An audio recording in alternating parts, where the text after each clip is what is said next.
Just give me a level there. Testing 1, 2, 3. Testing 1, 2, 3. Okay, that's pretty good. Thought you might have I thought you might have an economist testing for me, like, supply demand. Supply demand. Yeah. Marginal cost equals marginal revenue. That's right.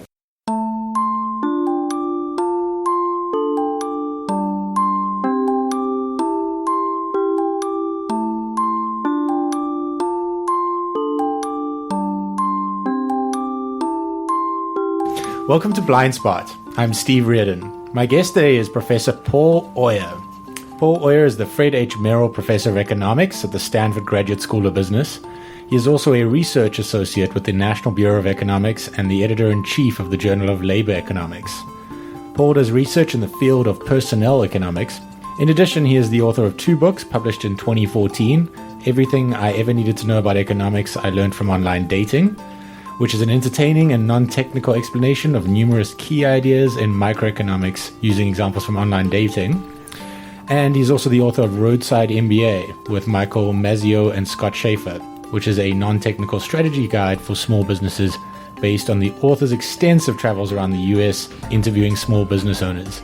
Both books are available at fine booksellers everywhere. Paul, welcome to Blind Spot. Thanks for having me, Steve. So you did this Roadside MBA. I mean, I believe you've stayed in every single state in the United States. Is that right? I have not only been in every state, I have spent the night in every state in all 50 states. Right. And you've obviously looked at these businesses all over the states. Is there any kind of theme of how they vary from place to place? It's a really good question. I do this a lot. I'm the Merrill professor of podcasting. I would say you certainly see patterns. So we live in Silicon Valley and get a very warped view of the world and begin to think everything is very technical. And of course, that's if you get out in the real world, most places are going to be much more, pedestrian, as it were, right. Non-technical things that you would have known about and would understand better. So we've talked to people in all sorts of industries. There's still, there's a lot of manufacturing plants out there. You kind of forget that exists still. So that's nice to see. I mean, the narrative is that U.S. manufacturing is dead, right? But your book is just full of good examples of good manufacturing enterprises. Well, there's still plenty of them out there. It's certainly declined. But, the number of people working in manufacturing has declined obviously markedly over history, but the dollar value of manufacturing output by the United States is at an all-time high. So we're still manufacturing much less as a share of the economy than ever before, for sure, and it's become so technologically driven that we do as much or more manufacturing with many fewer people. Mm. There's this interesting idea that, and this was very prevalent in the political discourse over the last little while, that China has obviously hurt a bunch of these manufacturing jobs. And for a long time, a certain subset of economists have sort of swept that under the table and said, well, the benefits from free trade far outweigh the costs of it. It feels like there are some economists coming onto the other side of the fence now and saying, actually, if you go back and look at it, this is a very real issue and something we should be concerned about. Where do you kind of lie on that? Well, I think most economists would agree that free trade is a good thing for the economy overall. But what we would also almost all agree on is that there are winners and losers. Right. And so in the classic models of free trade, it can be what we call Pareto optimizing, so everybody can be made better off. But when free trade is put into practice, the second part of making it Pareto optimal, which is the winners transferring money to the losers, that part doesn't happen. Unfortunately. Right. And so what we have are winners and losers, and sure, the rising tide has lifted the average boat, but it's not, or maybe not the average boat. It's certainly lifted the top boat, as we know very well. Yeah. And it's left a lot of people behind, and we haven't done anything from a policy perspective here in the United States to really do much about that. It's not that we haven't done anything, but we've done relatively little. Congratulations to whichever classmate had minute 6 for the first time that Paul would use Pareto in the podcast. It was certainly earlier than I expected him to start dropping the P-bomb, but there we go. So it's helped as you say, it's helped the top the most, right? And so, I mean, I want to dive right into it. Give me your kind of view about wage inequality, income inequality, and wealth inequality over the last couple of decades. It's very top of mind for everyone at the moment. What are the main drivers that you see? So the numbers are quite clear on this. There's been a big increase in inequality dating back to the 80s, maybe the 70s, something like that. And a big driver of that I think almost any economist would say is important is what we call skill-biased technical change. So in a very simple framework, think of there being two types of jobs. There are those for which technology is what we would call a complement. That is, they make you better. They make you even more productive. And there are jobs for which technology is a substitute. That is, some sort of technical thing can do this, makes you less productive because it can do the job for you instead. So being a manager, luckily being an economist, falls into the complements form. Right. I write better papers and more of them because I can use computers and have mechanisms by which I can talk to my co-authors and I can teach to bigger audiences. Technology enables me to be more productive. Well, if you're a factory worker, technology can do your job for you. Right. And so a Ford factory that's still open has many fewer employees than it used to in the old days because those employees have been replaced by robots to some degree or other forms of technology. So in a lot of factory settings, you'll have an area within the factory that used to have 5 very low-skilled workers. They've now been replaced by one higher-skilled worker who manages the robots, as it were. And so that leaves the people who used to do these jobs that are now getting replaced by technology. It's not always robots, but other, it can be things like data entry and other things where scanners are now making that type of job go away. So anyway, all of these types of jobs, as well as international trade, putting pressure on lower skilled jobs as shipping products in from far away has A, gotten cheaper, and B, the quality of those products has gotten better. All of this put a lot of pressure, downward pressure on the wage of lower skilled workers and upward pressure on the wages of higher skilled workers, and that's where inequality is coming from. If we look forward, is there any reason to think this trend will reverse? I don't really see that there is, and so we can expect potentially further pressure on that in the absence of some sort of unexpected change in technology or policy changes that alleviate this. Yeah, I mean, the one thing I think that's super interesting about that is not only is the wage disparity becoming big, but actually, it's forcing people out of work. And one of the techno-optimists, or I guess someone like Mark Andreessen will tell you that, well, for every job that gets destroyed, 1.1 jobs gets created. And then there are others on the other side that are saying, well, this time is different, that lower skilled workers have gone from factories to Walmart and, have migrated down the skill chain, but that now you've hit a point where there is nowhere left to go. What do you think about that? Right. I don't, the jury's still out on this. Right. I'd be hard pressed to predict. I mean, I'm guessing a lot of people said this time is different each of the past cycles. So I'm loath to say that. But by the same token, it also feels sloppy to say, well, this has always happened in the past and it's been fine, so it'll be fine this time as well, right? Yeah. So this time will be different at some point, and right. I'm not convinced that it is yet. Now, but people thought farm equipment was going to put everybody out of work because they all used to be farmers. Well, look, we all found something else to do, so that one worked out. Hopefully this one will too, but you could imagine this one working out in a way. You could imagine, what are these low-wage workers going to do? Well, one thing is they're going to find service jobs to provide artisanal this and that for all these rich people we're creating is one possibility, which will keep them employed but sort of change the social structure in a service sort of mentality that may not be all that appealing in its own way. There are only so many artisanal watercolors you can hang on your office wall, though, Paul. I mean, at some point. Yeah, well, yes and no. I mean, I think a lot of people push back on the commoditization of everything.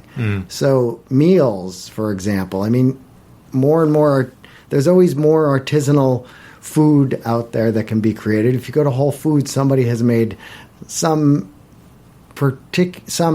traditional, perfectly good food into an artisanal thing that costs 3 times as much as you're used to paying for. Yeah. So that's one way to create jobs and to make people happy if they demand those products that set them apart from everybody else. Yeah.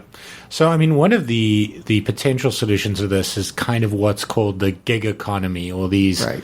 The numbers are kind of like that economy is supporting maybe 2.5 million people. That's out of the Wall Street Journal, which is kind of roughly equivalent to the number of teachers and others that work for public schools in the U.S.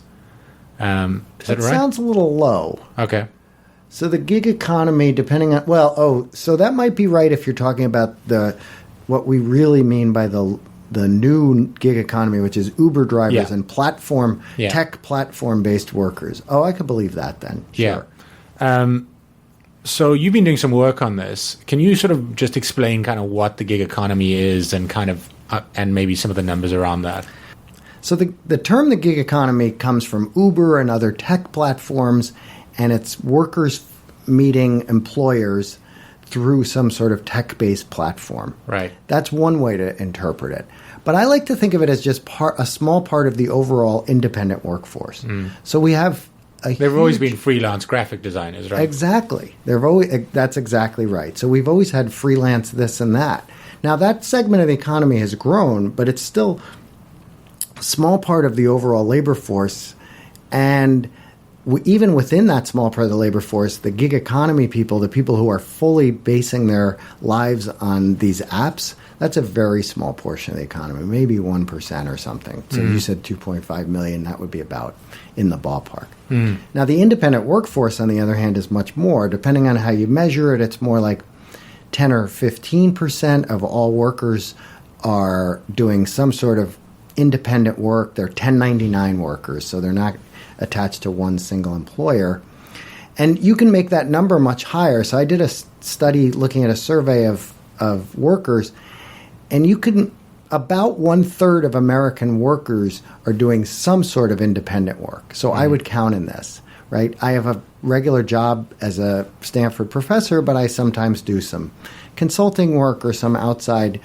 I get paid to, speak at a conference or something like that. Yeah. So I technically would count as an independent worker or a gig worker, if you wanted to think of it that way.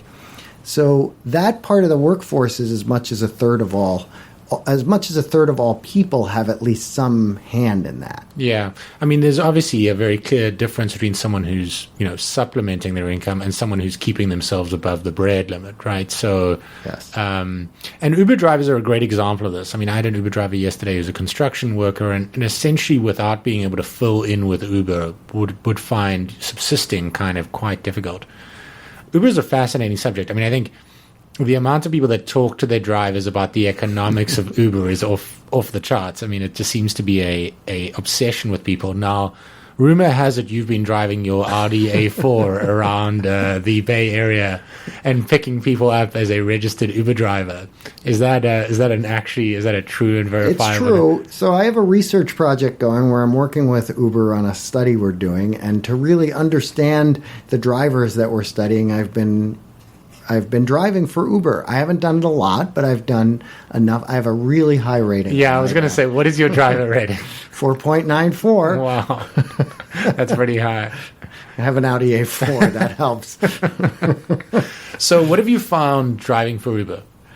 Okay, so it's an interesting job. So when I'm driving for Uber, I figured it out. After expenses, I'm probably making about what I would make working at Chipotle. Mm-hmm. That's a comparison I would make.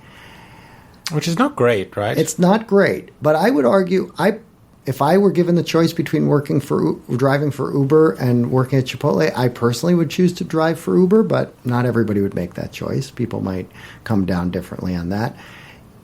Does that factor in the benefits? Because, I mean, the biggest criticism about all of these gig economy things is that it's a way for employers to not have to pay benefits, right? Right. And so I have to pay my own Social Security taxes. Uber doesn't contribute towards your Social Security taxes and so forth. Yeah. So I don't know. I'm guessing Chipotle doesn't give great benefits to its employees anyway. I could be wrong about that. If you're out there, Chipotle people, no harm meant. Don't. Anyway, I eat there a lot, so it's Getting barred from the Palo Alto Chipotle would be a real travesty for you, Paul. It would be. That would be a real problem. So yeah, they don't make a lot of money. I think, even throwing that in, I think the Chipotle comparison is a fair one. So if you wanted to earn a living and really live on being an Uber driver, I think it's very hard here in the Bay Area. Other markets might be a little easier, but still, you're not going to make a ton of money doing that. Are they better off or worse off than taxi drivers, do you think? I don't know. I would guess I'm guessing they're about as well off or maybe a little worse off than taxi drivers were before Uber started. Right, and they're better off than taxi drivers are now. No, that's for sure. That's just a guess. Yeah. I don't have any hard data on taxi drivers. They've certainly put the squeeze on taxi drivers, that's for sure. But the thing is, so Uber drivers are a really good example of an important phenomenon among independent workers, which is even within them, you see the following split. Independent workers come in two forms. There are those who choose to be independent workers and those who do it by necessity. They're looking for a, quote, real job, and they're not finding what they want. They just got laid off, and they're using this to help them make it to the next real job. And those are very different markets and in important ways. There are a lot of people out there who really value the flexibility of independent work. Uber is one example, but of course there are many other types of independent type of jobs you can take. There's a company I've done some work with called Upwork, which if you have technical skills, you can go on and just work very independently and on your own schedule, providing, search engine optimization services or transcription services or something like that. So there's a lot of people who really value that because they're taking care of children, they're taking care of a family member, they just like to have varied schedules and take a lot of vacations, something like that. There's this, and for them, the gig economy, the independent workforce, however you want to put it, that's just a great thing. There's a second part of those who have alternative work arrangements, and they're the by necessity types. And on the one hand, that seems more problematic because they don't really want to be doing that work. They're not getting paid as well as they were hoping to by a full-time job of some other sort. But I would argue that there's a lot of benefits to them from this independent work too, which is it's better than unemployment. So if you've lost your job and you can drive for Uber for a while, even if you're looking for another job and hoping to graduate out of that, working for Uber for a lot of people at least is better than being unemployed altogether. So that's why for those people, I think of that as kind of the independent workforce, independent work opportunities I would think of as sort of an alternative safety net. Right. A way to keep going until you find what you're really looking for. Yeah, that's interesting. I mean, are there any substantial downsides to this, I guess, emergent trend? Well, I think that firms are creating a bigger independent workforce by consolidating the types of workers they have. So let me explain that a little more clearly. We have in the United States non-discrimination laws, not the civil rights type of non-discrimination laws, but laws that say I can't discriminate in certain benefits. So if I give health insurance or retirement benefits or other benefits to some workers, if I want to keep those untaxed, I have to give them to everybody in the firm. Right. And so what this means is in the old days, that wasn't that big a deal. The top person in the firm made a little more than everybody else, and but everybody got healthcare costs were lower, so it wasn't as big a deal. But as healthcare costs and other benefits have exploded, and as the difference in pay within organizations has exploded, firms said, you know what? I don't want to keep giving these benefits to the low-end workers in our firm. So they would just start contracting out janitorial services and contracting out cafeteria services and things like that. And so that creates... Now we've left these people who used to work in the lower ends of the income distribution within firms we've put them into some sort of independent work. Either they work for a cafeteria company where that's not such a problem because they're still employees of a company, but a lot of them end up working as independent contractors for caterers or something like that.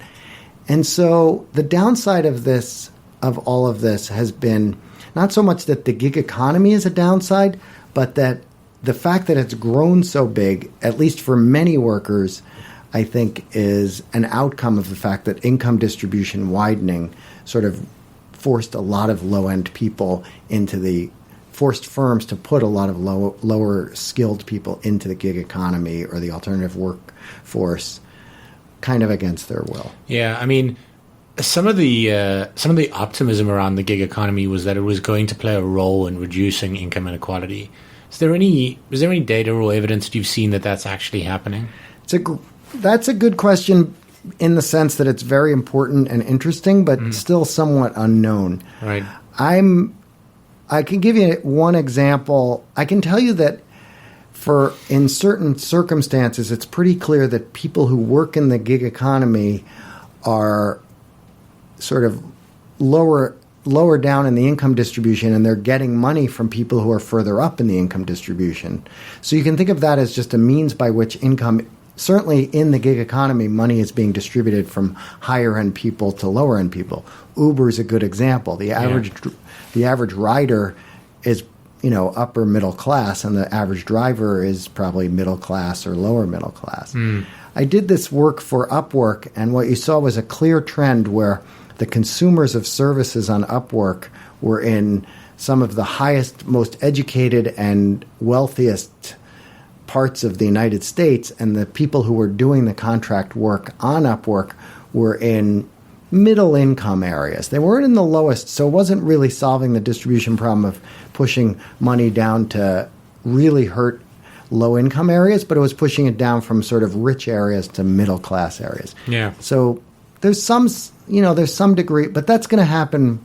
A lot of that would happen just if they were buying the services through other means besides the gig economy. Yeah, I mean, if they were taxi drivers, I would say that would be exactly the same. Exactly. So the jury's still out on whether the gig economy is going to make this worse or better. Yeah. So I was on a trip with you where we spent some time kind of down in some of these areas that are hurting West Pennsylvania and West Virginia. Why is the gig economy not working in those places? I mean, obviously, like Uber and Lyft, I understand because there isn't just the population density, but the Upwork example, I mean, I would imagine in McKeesport or whatever it was called, you could be doing some search engine optimization. So that's interesting. I wonder, we were in a town called McKeesport, Pennsylvania, yeah. Very low-income hurting district. And I think that the problem we encountered there, or the problem they encounter every day there, is just a basic lack of the marketable skills that firms want. Yeah. And so there aren't firms, just as there aren't firms moving to McKeesport to employ those workers who are available, who would be cheap, and so forth. Just as firms aren't going there to seek them out, I think even selling over the internet, those people don't have the skills that would be widely sought, at least not in a way that can be sold over the internet. So they might have manual skills and so forth, but that's not tradable through the gig economy. So I don't know. We could say, okay, maybe that's down the road we can go in and upskill those people and have them sell their work through Upwork, and that would work great. But I think just retraining people to do that type of work is just historically incredibly difficult. Yeah. So I guess I'm interested in kind of your sense of that region more broadly. I mean, there are two parts I'm interested in. I mean, the first part is kind of the relevance of coal. And, while we were on the trip, and I guess there were some articles written while we were there the last couple of weeks that sort of cited that coal employs 75,000 people, 77,000 people, which is less than works at Arby's. And it's such a hotbed issue politically and socially. I mean, why are we still fascinated with these jobs? Is it just because there is no alternative in these places? Well, I think there's a little bit of this myth of the coal miner as like a hardworking guy pulling himself up. So I think there's a little bit of the humble roots of coal mining in this country, and that's something we want to support. So there's that angle. Also, though it doesn't employ very many people, the people who own mines are probably pretty rich and Republican and able to steer money and interest in that direction. But you're right, it's not employing that many people, and it's never going to again, despite hopes to the contrary. Yeah. That, Donald Trump is going to bring those jobs back, but that's just not going to happen. But why we focus on it so much, I think it has a lot to do with just the history of it, and it was just a big, long history with tons of people doing this job over time. Yeah. I mean, and I guess like sort of segueing to income inequality more broadly, or wealth inequality more broadly, there is just so many ideas. There is so much like data out there that there is no stopping this trend in America, and I guess around the world. It's a problem that's happened everywhere where poverty alleviation comes through economic growth, but the type of capitalist economic growth that we have seems to create wealth inequality and income inequality. China is a great example. Whatever you think of Thomas Piketty's book, it certainly captivated the imagination around this issue. And it's such a fundamental societal problem that if we don't have good policy, I'm not sure there is any way to keep these societies cohering. So do you think it is just this unarresting trend? And if so, do you have any smart ideas about what kind of policy work you can do around it? So I'm teaching a class here at the GSB right now on income inequality, but it's focused on U.S. inequality. Yeah. And it's frustrating because I don't know whether my guess is that the trend will continue for a while unabated. As we sit here, as we speak, there's been a new tax plan proposed by the Republican administration, which would exacerbate the problem, make it even more of an after-tax problem than it is now, the income inequality problem, that is. So I agree with you that the signs point towards the trend continuing. Now, sometimes trends reverse for reasons we can't predict, but I would be worried about that. So from a policy angle, what can we do? Well, it's really interesting because as this has been going on for years, my prediction was that the way this was going to get reversed was somebody like Bernie Sanders was going to get elected president. There was going to be a populist uprising. And that happened, but it happened in a very unpredictable way, which was nothing like what I was expecting, and is going to turn out not to be the sort of left-wing populist uprising that I thought we might get someday. So what is going to arrest it is political upheaval of some sort that's truly populist and truly forcing income redistribution. And now, if done poorly, that's going to be more of a disaster than the status quo. I'm a Democrat and I'm left leaning, but I am an economist who believes in markets and stealing all the money, all the capital from the rich people and redistributing it. That's not a great idea. Communism hasn't proven to be empirically very, very good. Yeah. It's also just, coming from South Africa, where we've been essentially trying to pull off some of these policies, which I think has some good historical reasons. Obviously, there doesn't seem to be any way to grow and to redistribute at the same time, right? It's fine, like in the Nordic countries where you got rich and then you got equal. There doesn't seem to be able to be any way where you can get rich and equal at the same time. That seems to be the fundamental problem. Yeah, no, I think that's right. I don't know if that's... Yeah, there's so many problems. But I don't have a lot of history to point to where I can say, oh, we solved all these problems at once. So in the class, what we do is we kind of go through policy areas one at a time. And the one we've already done that's just so frustrating is housing. So those of us who live here in the Bay Area are very familiar with the fact that the housing crunch here is incredible. If you work in a service job, even if you make $15 an hour here in Palo Alto, where can you live? You just can't rent an apartment, much less even begin to think about owning a $2+ million house. Yeah. And the problem is thinking about how to fix that is incredibly hard. And then looking back at the history when there have been housing issues, how's that been addressed from a policy perspective and how successful it's been? It's almost like just one failure after another. Like every attempt to fix housing problems done by policymakers has just been a disaster. And it's not because nobody was trying. Like, they're always incredibly well-intentioned, thoughtful-sounding ideas that just either don't make any dent whatsoever in the overall thing or make the problems even worse. So, big public housing projects, those didn't work well because they segregated poor people where they were sort of forgotten, and they led to violent crime. Those sorts of issues came up. Rent controls are a complete disaster because you're taking away from a few people, that is landlords, and giving to a few incredibly lucky people.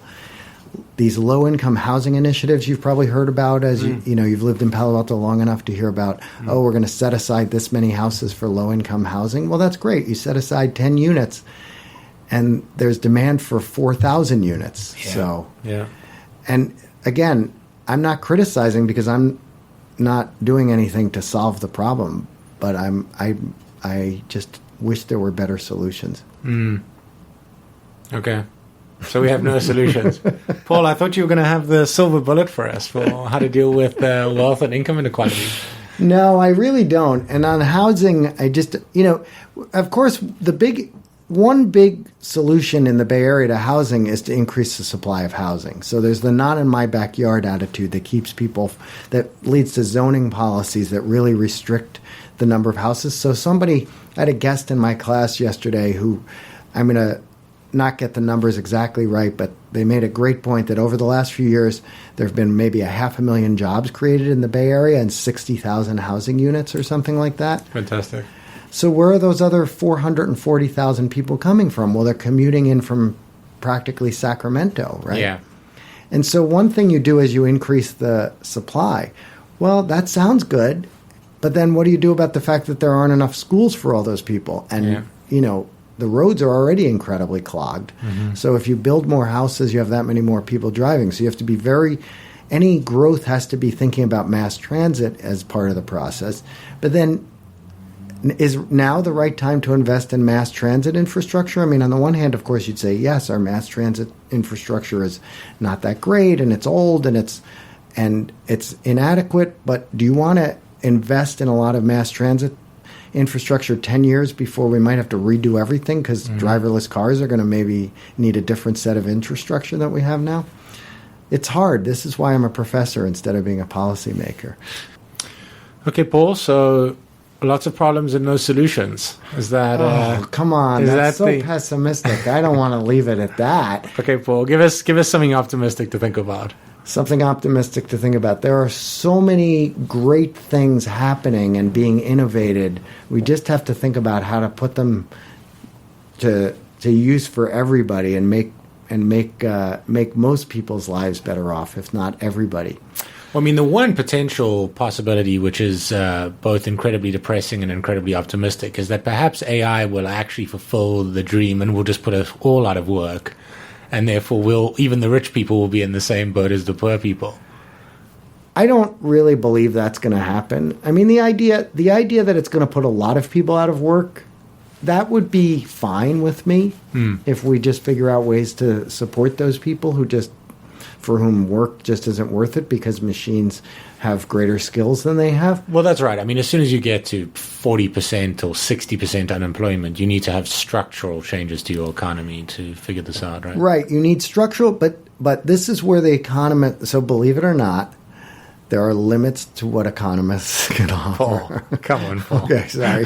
Sorry, I burst your bubble. I saw your bubble burst right in front of me when I said it. And this is why.